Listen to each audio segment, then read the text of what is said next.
Good morning, travelers. Welcome to another Kantot Eats. Kabalo ba mo na naay mukbang Davao? Yes, naata karon sa mukbang Davao para mag-anli sang gyupsat.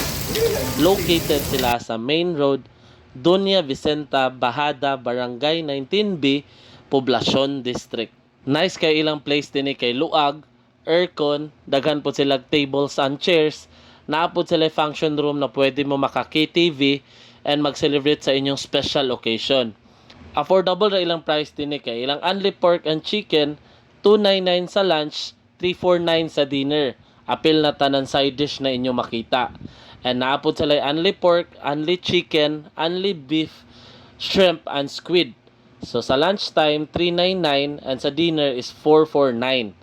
Og only rice og only iced tea pod ni sila. So if ever makabisita mo sa Davao, i-try na ninyo ang mukbang Davao. Og maon na sa kang akong pagka-chef ani basta magtanggip salta. Hangtod sa sunod na Kantot Eats. Kita kits travelers.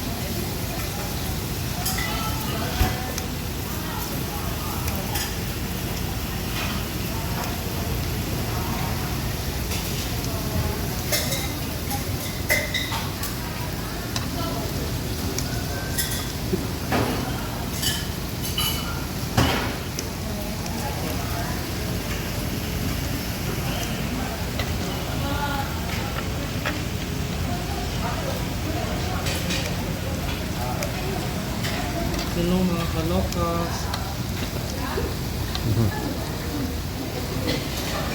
Sir, Sir Dan, sino ba?